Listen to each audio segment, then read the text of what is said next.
3 maneras de ayudar emocionalmente a nuestros hijos. Mostrar imágenes de la emoción que estás sintiendo. Contar historias de cómo resolver esas situaciones que engloban nuestra emoción. Y dibujar o escribir en su diario la emoción que está sintiendo.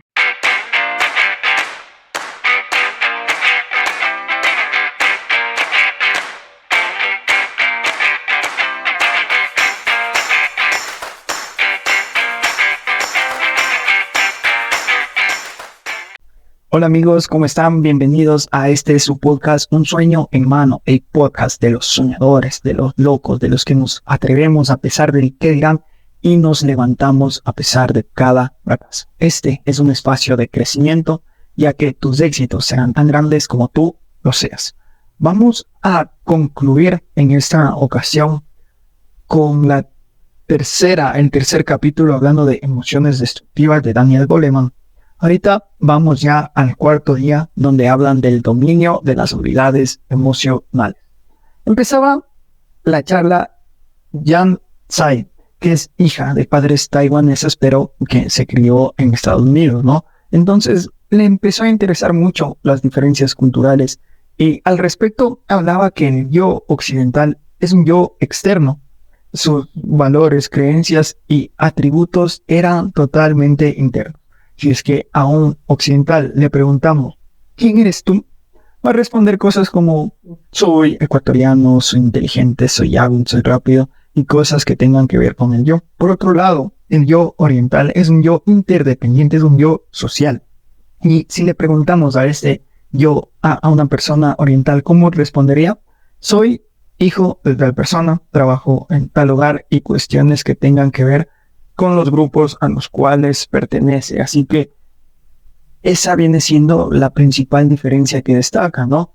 El autoestima, por otro lado, nos dice que acá es muy importante tener una alta autoestima, un amor propio, pero realmente en Oriente no se la considera tan así. Está implícito el tener autoestima y sobre todo amor propio, ¿no? Aquí algo muy interesante, un consejo romántico del Dalai Lama. Visualizar los aspectos negativos de la pareja y de ese modo bajarla del pedestal de la idealización y considerarla como un ser humano.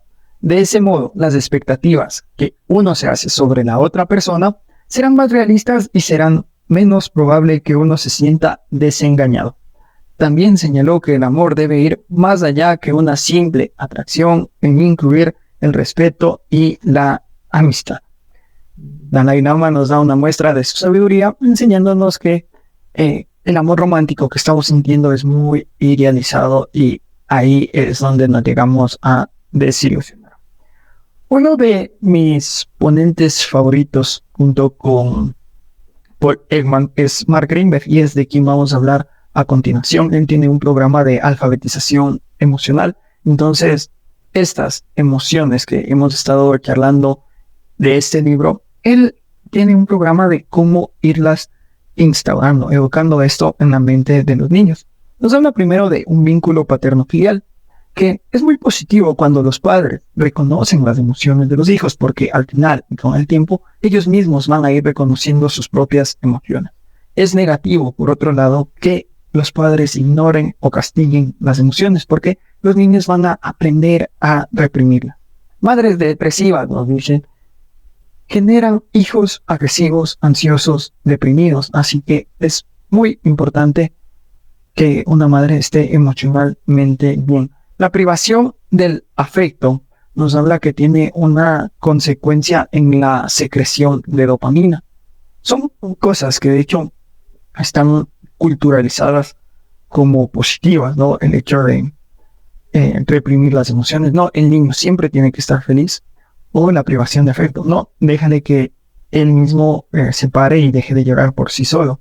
Pero vamos viendo una vez más que estos mitos deben totalmente romperse. De 3 a 7 años se desarrollan dos cosas que ya veíamos que son importantes: el control emocional y el desarrollo de la atención, que se da precisamente en los prefrontales. Y es muy probable, bastante probable, que el desarrollo que se tuvo a esta edad afecte también en la juventud. Los niños que llegan a carecer de estas dos habilidades, pues van a ser niños que vivan a la defensiva, porque si es que sufrieron agresión, si es que no les enseñaron a controlar sus emociones, van a pensar que todo el tiempo están siendo atacados. 5 rasgos de un programa emocional que valga la pena. Primero, la calma. Aquí la respiración, hemos hablado bastante, el bajar los latidos del corazón para poder pensar. 2, conciencia de las emociones de los demás, la empatía.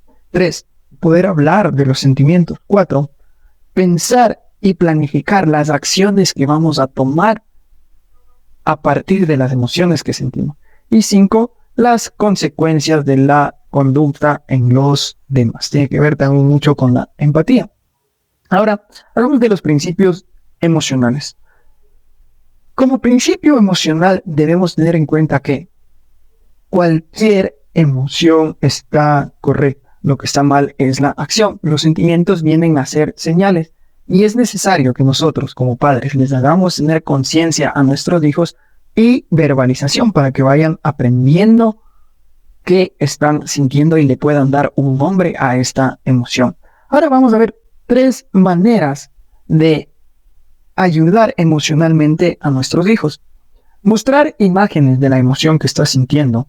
Contar historias de cómo resolver esas situaciones que engloban nuestra emoción y dibujar o escribir en su diario la emoción que está sintiendo. Segundo principio emocional, diferenciar los sentimientos de la conducta. Tercer principio, antes de pensar tenemos que calmarnos. Y 4, vamos a hablar de la regla de oro. Trata a los demás como quieras que te traten a ti. A partir de aquí, esto es un poco teórico, pero nos va a dar a partir de aquí consejos prácticos para que podamos ponerlas en práctica con nuestros hijos, y es como él lo realiza en su programa de educación emocional. Un ejercicio para fomentar la calma en nuestros hijos. El cuento de la tortuga. Es recomendado para niños de entre 3 a 7 años. Había una tortuguita que le gustaba jugar, pero en la escuela resulta que le empezaron a molestar. Su reacción era alejarse de sus amigos y estar molesto. Así se perdía de jugar, puede ser con los juguetes o con los demás compañeritos.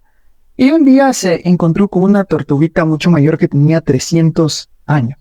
Entonces dijo: tortuga, ¿sabes qué? Yo tengo ese problema, me enojo y me pierdo de jugar con mis amigos. ¿Qué puedo hacer? Y le va a dar un consejo que es aparentemente muy simple, pero muy difícil de realizar cuando la emoción suceda. Le dice: tienes que meterte dentro de tu caparazón y hacer 2 cosas. Primero, decirte alto. Segundo, respirar profundo para que la emoción vaya pasando. Y con esto vas a plantearte cuál es el problema. Esto te va a costar mucho al principio, pero debes irlo practicando para que vaya funcionando mejor con el tiempo. Esta herramienta es muy útil y también la podemos llevar al lenguaje corporal. Representamos el caparazón cruzando los brazos. Entonces, cuando cruzamos los brazos es una señal de que nos estamos deteniendo de hacer daño a los demás o incluso a nosotros mismos.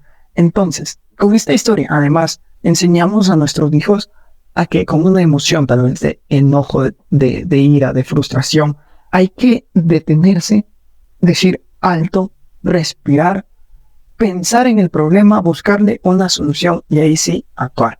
Tiene muy buenos resultados y se la va logrando poco a poco, no es de la noche a la mañana, sino es un hábito que hay que ir generando. Ahora, ¿cómo enseñar a nuestros hijos a expresar sus sentimientos? Los niños son muy visuales por cómo se está desarrollando su cerebro, así que vamos a usar imágenes que demuestren la emoción que esté sintiendo y con esto además le enseñamos cuál es el nombre de esa emoción. Empezamos con las emociones más rudimentarias como puede ser la felicidad, la tristeza, el susto, la seguridad, para después con el tiempo aumentar emociones complejas, ¿no? Como puede ser la decepción, el orgullo. Podemos clasificar en colores. Ojo, no para hacerlo ni bueno ni malo, sino para hacer emociones cómodas y emociones incómodas, porque recordemos que la emoción no está mal. Lo que puede llegar a estar mal es las acciones que tomemos al respecto con esta emoción. Entonces, enseñemos también que los sentimientos contrarios son antídotos para poder hacer que pasen estas emociones incómodas, ¿no? Si es que nos sentimos enojados, podemos buscar algo que nos dé felicidad para que pase. Por último, vamos a facilitarles una cajita en la cual puedan ir colocando las emociones que van percibiendo como un desarrollo de este músculo de saber percibir, de saber tomar conciencia de las emociones. Otro ejercicio para enseñar educación emocional, el control emocional a nuestros hijos es el semáforo emocional, en el cual cuando ellos tomen conciencia de que les esté desbordando una emoción incómoda, sepan que están en semáforo rojo, y este significa respirar, formular el problema y verbalizar cómo se siente. Amarillo es una etapa de pensar qué es lo que puedo hacer, y verde es tomar acción de la mejor alternativa. Esto en las escuelas se puede aplicar haciendo que los niños grandes ayuden a los niños pequeños, además de crear zonas de paz, lugares en los que se pueda sentir libremente esta emoción. Lugares pues en la casa, en la escuela, y señalización por todos lados de que si es que nos desborda una emoción incómoda, hay que recurrir al semáforo rojo hasta saber qué hacer. ¿Qué prevenimos? Combatir adicciones, consumo de tabaco, conductas agresivas. ¿Sí? Todo esto se da con la correcta educación emocional. Y algo muy importante es el viejo sabio, que quienes estén al frente de los niños sirvan de modelo para que esto no carezca de congruencia, ¿no? Si es que yo quiero enseñar algo, quiero enseñar control emocional a mis hijos, y yo soy el primero que se desborda por las emociones, pues será muy difícil que ellos acojan lo que digo, van a acoger realmente lo que miran de ejemplo. La exposición del niño a un clima realmente amoroso y compasivo, tanto en el seno de la familia, con los padres, en el ámbito escolar, con maestros que respeten y se preocupen por su bienestar, tiene en ellos un impacto muy poderoso. El mejor modo de enseñar el amor y la compasión no pasa por palabras, sino por acciones. El Dalai Lama y otros de sus grandes aportes. A partir de esto se ponen a debatir al respecto de todo lo que hablaron en este cuarto día. Nos hablan entonces del desarrollo de las emociones positivas, ¿no?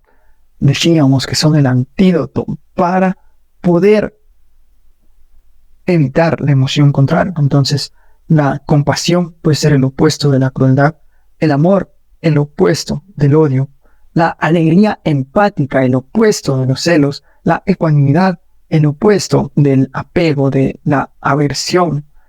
Y esto lo podemos hacer mediante meditaciones en las cuales sintamos estas emociones, y en el momento que quieran aparecer las emociones incómodas, las negativas, pues tendremos mucho más potencial de sacar adelante de manera correcta esta emoción. Un término muy interesante, mudita, que es un término oriental en el cual nos dicen que es regocijarse con el bienestar y la alegría de los demás. Es un valor que se practica mucho en un concepto budista. Además, nos dan un ejercicio para promover la empatía. Vamos a ponernos en lugar de una persona que necesita de amor, compasión de nuestra parte. Y primero podemos hacerlo con alguien muy cercano, ¿no? Con papá, mamá, hermano, un familiar. Después vamos a hacerlo con alguien que sea conocido, alguien cercano, pero no de la familia, sino ya un conocido. Después vamos a ver con alguien un poco más lejano, y después vamos a ir aumentando el rango hasta hacerlo con las personas que tal vez más nos cueste, con la naturaleza, con los animales, y así vamos a ir percibiendo nuestra mente que en realidad se puede tener empatía con todo y todos. La empatía es un camino que hay que recorrer para percibir qué siente el otro. Esto también funciona en sentido contrario, ¿no? Porque si nos ponemos a pensar esas guerras del Medio Oriente, lo primero que tienen que hacer es destruir la empatía de esos niños, de esos adolescentes soldados, que de hecho les hacen ver cosas muy frías, muy sangrientas, para que se les quite esta empatía natural que tenemos como seres humanos y puedan acceder a matar. El quinto día nos va a hablar Francisco Varela y nos va a dar datos de científicos acerca de la conciencia, ¿no? Y lo primero que nos dice es que el hecho de estudiar la conciencia es algo difícil porque en los métodos científicos no se pueden ser subjetivos. Quiere decir que no se puede hacer mucho mediante las opiniones personales. Entonces, los primeros pasos se hallan mediante una búsqueda de cómo sí y se ven respaldados con expertos o personas que tienen larga experiencia en los temas en los cuales van a tratar para así poder llevar a cabo un método que ellos lo llamaron el método fenomenológico, ¿no? Entonces, empiezan a haber activaciones ante la percepción. Sacan una conclusión de que las neuronas ritmo, ¿no? Vienen siendo como los latidos. Estas sinapsis, estas conexiones neuronales, se dan ante la percepción como un latido, ¿no? Cuando percibimos, se da este latido y se conectan y después vuelven a su posición original para formar una melodía, ¿no? Con varias de las regiones. Y existen dos pasos, la percepción pura, que es plenamente automático, y la cognición mental. Richard Davidson añadía, era el siguiente ponente, y añadía, ¿no? Aquí había un debate de que si esta percepción pura en realidad existe. Es que primero vemos y después analizamos el objeto. Y en medio de ello hay un sesgo emocional. Entonces se armó un debate bastante interesante porque en el budismo se da también esto, ¿no? Si es que podemos simplemente ver sin que haya de por medio nuestras emociones. Algo que a mí me gusta mucho y pone en la mesa, hablando de este tema, es el concepto de espiritualidad, en el cual las emociones positivas están por un lado y las negativas por el otro lado. Mientras más se incline la balanza hacia el lado de las emociones positivas, más espirituales vamos a ser. Es un concepto muy oriental, ¿no? Y aquí, ¿qué respalda lo científico? Que estas personas espirituales tienen un mayor desarrollo del prefrontal izquierdo, que se ve directamente afectado también al sistema inmune. Y todo esto se da desde una reacción interna, ¿no? Por el otro lado, las reacciones son más externas y también se detecta mucho en el tema del sistema inmune. Dalai Lama, por último, habla, ¿no? Entonces de estos beneficios de la virtud y nos dice, nos da un aporte interesante que el estado mental antes de dormirse se extiende incluso a los sueños. Así que es muy importante lo que pensamos antes de dormirnos porque va a afectar en nuestro sueño. Y recordemos que en nuestros sueños se organizan todas aquellas cosas en nuestro cerebro. Richard Davidson confirma esto y aquí acaban el debate, este gran encuentro en el cual varios científicos y religiosos hicieron aportes para tratar de erradicar las emociones destructivas. Eso en cuanto les puedo decir acerca de este libro, uno de mis favoritos, realmente les recomiendo. Espero que les haya aportado mucho valor y nos vemos en el siguiente episodio.